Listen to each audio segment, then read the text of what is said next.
They call it the Beast of Beckley. They don't call it that around here unless they trust you.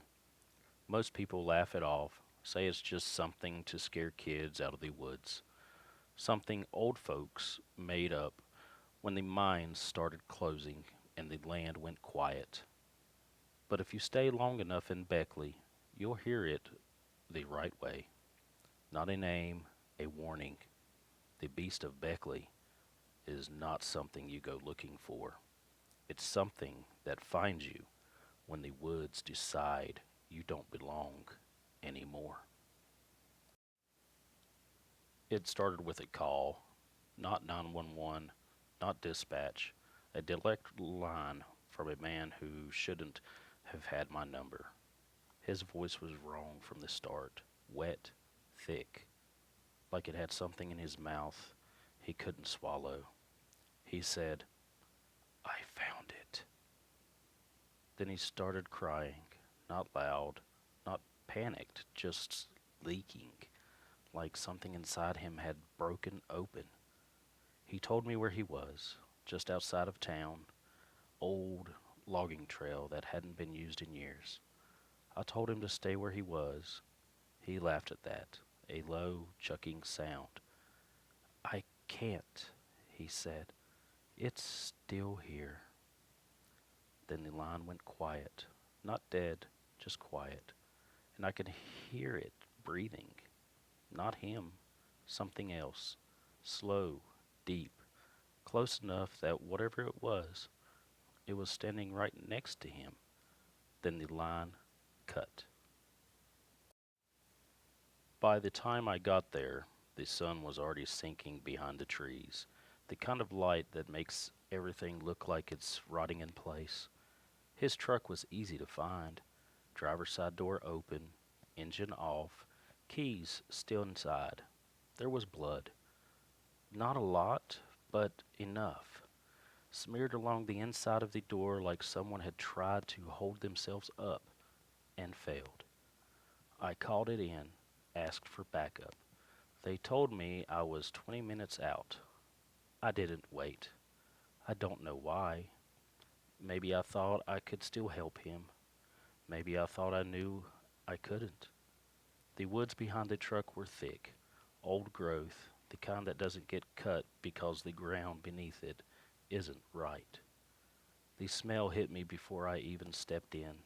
Not decay, not death, something warmer, like meat left too long in the sun, sweet at first, then sour, then something else underneath it that made the back of your tongue itch. I followed the trail.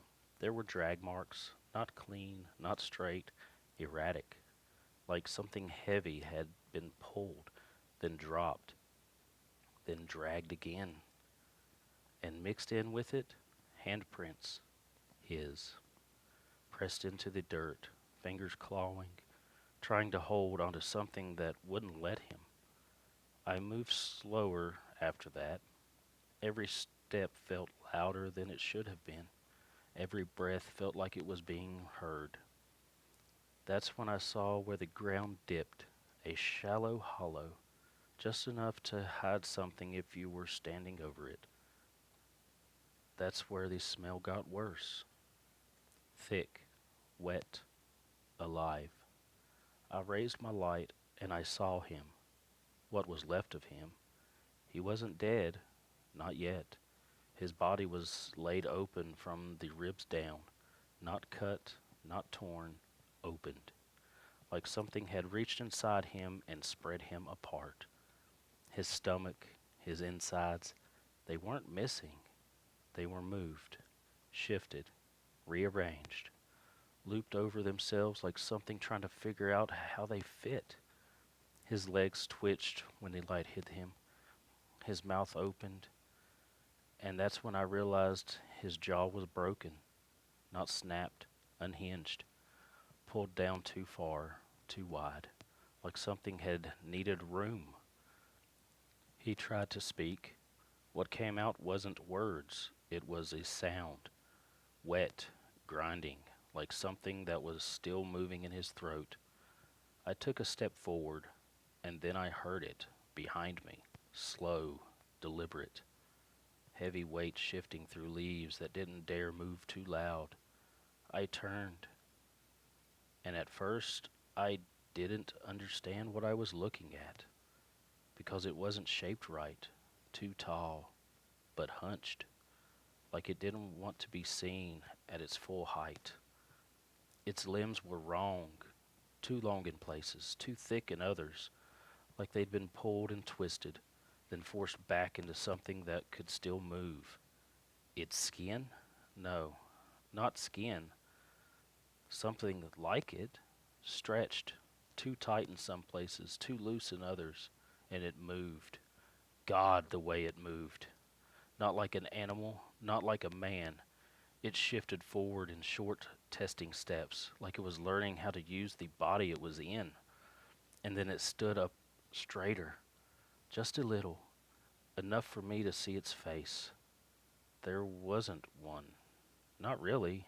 They were pieces, parts, things that used to be a face, laid wrong, a cheek that didn't belong where it was, an eye set too low, another too high, and the mouth, it opened, slow, too slow, like it hurt to do it.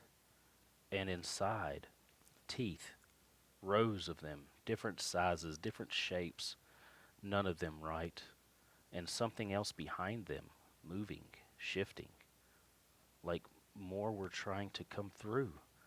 It took another step toward me, and I swear to God, it smiled.